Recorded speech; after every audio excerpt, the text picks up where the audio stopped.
Yes, welcome back. My partner on the show this morning just told us something. Kayode, good morning. How are you today? Good morning. I'm cool. Tessie said we should have a face sanitizer as well. It's not out of it. It's out of place. It is not out of place. You see, we come up with different things while we're on the Bumper Breakfast Show. We do come up with various interesting ideas. This morning, 2 mornings ago, we had a happy lockdown. So, Kayode, happy on lockdown because you are not on lockdown. So happy on lockdown. Okay, thank you very much. Well, how was the roads this morning while you were surveying? Well, coming from Meron to Abule Egba, that's the Lagos-Abeokuta Expressway, down to Agege is a little busy. Okay. A little busy. In fact, I was surprised to see a yellow bus drove past me. One or two? Did you see Madam? I saw one coming from Meron side, from U-turn side. Okay. I saw another one at Jubilee Bridge. I saw another one at the other side coming to Meron side, going to Songo side. I said, wow, what's the meaning of this? So as I was driving, I got to under the bridge. This is it Ojoba bus stop. I saw a lot of keke napep there. I said, wow, is there lockdown here? So I'm telling you, I'm surprised. What it means practically is, I think in response, what the state government should do is take a bus with foodstuff to those bus stops and distribute the foodstuffs to the keke napeps. Yes, and the passengers in the buses, and tell them to go home.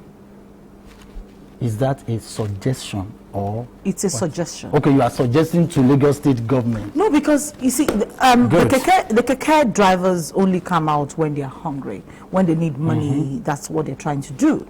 Impounding their keke would not solve the problem. You're going to be putting their families in I jeopardy. could remember, I even saw one very close to Agege. And you know the amazing part, they're not going to get passengers. With passengers, full passenger. In fact, there was one that even hung after the four normal passenger. Another one still hang. And I'm very sure so that one was more okay. passengers now. I'm so there are you, people on the 5, that is 6. maybe I should prescribe another punishment. I saw the soldiers in Ekiti giving people frog jump on the way. So people could give them food stuff that they will take home, but let them do some frog jump so that they won't do it again. Yes, it's true. I know that they like the people are on the road because they want to look for money to buy more food stuff. Now, if we have this food stuff in the local government that we can give, let's go to those specific bus stops and distribute this food stuff to these people. Now, while we're giving it, does not mean we should now exonerate them from the punishment accrued to the fact that they were on lockdown. So we could give them the frog jump for them to know that they were not meant to come out. Now, if they repeat it tomorrow, community service calls. Know that they can. But let me surprise you, Tomisin. You know, Nigerians, we are very resilient. I know they're going to actually have my Some head. people will make up their mind. Just the fact that I said frog jump, they're going to start. Is it not frog jump? Now. Let me do that 5 minutes, 3 minutes frog jump, and then get something out there to eat. You're not going to get something to eat. That's the amazing part, because if they round you up and they take all of you to the jail, and from there to court, you're going on community service. Anyway, if you go on community service, government will feed you for 1 month. For 1 month. Because some people will want to commit that crime so that they could be taken and then taken. I had some. In fact, somebody was saying last week when we were on the community report like this and we're talking, somebody did send me a message that he would prefer to commit one crime. That should he go and stand in the middle of the road so that government can carry him and take him to the, as long as they'll be feeding him there, he doesn't mind. That's Nigerian for you. That is Nigerian for you. But, see, Kayode, I think people need a lot of education because community transmission has actually become a serious business. In Kano, they had 1 person this week at the beginning of this week. Today's Thursday. As of today, they have 16. 16. That is, that 1 person transmitted it to 15 other people. 16. Now there is they already danger now. All their we have 15 people that have also contacted other people. It. So those 15 people can spread it very, faster than anything. You see? And this is just in a number of days. And Kano is rising at the speed with which Lagos numbers rose. Kano has 20 million people. Imagine the danger there. Now, Kano is on total lockdown by the state governor. He had to lock down. He has disinfected on Tuesday to disinfect their community, every place where their first index case went to. You know the speed again? They've recorded a death In Kano State, I think I had it this morning. They've recorded the death. Nigeria was on 360 something, 380 something. Now we have 407 cases. In just a number of weeks, in 1 week we've gone from 2 to 4. The numbers are increasing sporadically. Community transmission has become a problem. How do you propose we communicate with these people and let them stay at home for all? This is one of the medium. I believe there are millions of people watching us now. So it is our duty to educate them, to tell them that, look, this thing is serious. You see, Tomisin, a lot of Nigerians still think that this thing is like a drama. It's not real. It's a movie. It's a movie. It's a fiction. You understand? Government is just trying to make it look serious. You understand that? Oh, it is far away from us. We have to be serious. We've got to be serious about it. Like one of our pastors said, he said, look, even in the Bible, when the angel of death was to pass through Egypt, God said, lock yourself in, the Israelites. He said, look, lock yourself in, isolate yourself, be indoor. You understand? Because so there is a disease. You're going to be indoor. I said there is a disease out there, and that disease does not know anybody. Young, old, rich, or whatever. Anybody that is available. And that disease is a traveling disease. So that's why all of us must, take this precaution. We must take it serious. Especially, the local communities. You understand? Where people live, so many people live in, very small places. Because, like we always say on this program and on updates, that these things should not, get into community transmission. That one will be maybe it has already gotten there. So Lagos State government already discovered over 100 people with symptoms while they were doing the house-to-house checks as of yesterday morning. And they're still doing the house-to-house checks. They're employing Lagosians to actually encourage people, have people enter your house when they want to ask you for information, give them the information, let them test you. They're encouraging Lagosians to do that. But they were able to discover over 100 people with symptoms already. That's a very serious one. And that was just, imagine maybe they were just on 2 streets. And they discovered that number. And we have well over 3,000 communities.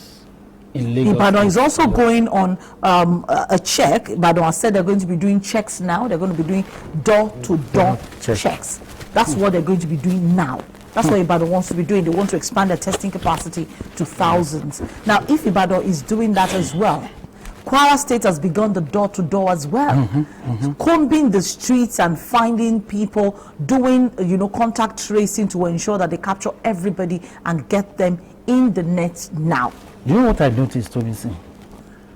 I think our people, the orientation with our people is that, in the next 3, 4 days, this thing will come down. But what I noticed is that it's like day after day, this thing is getting serious. It's actually increasing. It's increasing. It's getting serious. The level of danger, is increasing. So we must tell our people that, please, there is a disease out there. And that disease is very real. It's very real. It's called COVID-19. It's called COVID-19, and it's please be very careful. Take all the precautions. We beg you. That is possible for you to take. All the precautions. Please, we beg you in God's name. This is for your own good. Don't say, government is trying to make money. No. Government is not trying to make money. Your government is not deceiving you. This thing is real. So we beg you, please stay indoor. If you don't have any business going out, please don't go out, except it is extremely important. For you to do so. And when you even have to go out, you're as a woman, you go to the market, you buy things. As you're coming back, in fact, I prefer that you carry your basket from home rather than taking nylons in the market. Let them put all your things. Take your nylons from home. Let them open your nylon yourself. Let them pour it in, tie it, put it in your basket or something. Take it home. When you get downstairs, I think first thing you should do is to wash your hands very well because you have gone outside. The next thing is to transfer what you have gotten into buckets and dispose of those nylons that have had contact. The basket that you use, put it outside. Yourself, remove all of your clothing outside and then have a wash, bath before you now go into your family. Because we must take intentional precaution to keep ourselves safe. And looking at the global figures as at today, I see my camera person right there behind the camera, the presenter herself, my producer on COVID-19 update, sanitizing the hands of the hands of the camera, you know, because other people have touched it. Let me tell you this: if every Lagosian, every Nigerian were to be like Amaka, I'm telling you, nobody will go out. You see, I took her to Mera bus stop. I said, Amaka, enter bus to the next 2-3 bus stop. That's Kola bus stop. So that she could go home. I was looking at her. Amaka said, no. I said, what? Said, even if I'm going to enter any bus, let me see a space in the front so that I won't have any contact with anybody. I thought she was joking. No. If I forced her to enter an Okada that day, I forced her to enter Okada. She will always say, this thing, you know, and I think that is a very good attitude. It's a very good one. Oh. Because she has kids. She's at the point I wanted to be annoyed that day and say, madam, what's the problem? What's the problem? But later I said, she's just trying to be safe. As much as possible. And that's what, if everybody has that attitude, I think we'll be safer as a people. As you always say, Exactly. Exactly. We have over 2,088,000 cases across the world today. And don't forget, I like to quote the number of the USA as at now. Yesterday, the USA had 607,000. Today, the USA has 644,000. From 7 to 44 within the space of 2-3 days. They have new cases as at today of 259 cases. The US today already has recorded 25 deaths as at this morning.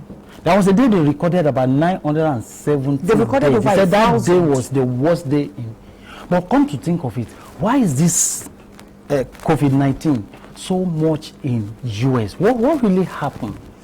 Because we believe we have best of nursing, best of medical care, best of hospital. Unfortunately, why are we having this case? Unfortunately, when community transmission does happen, you cannot control it. Right.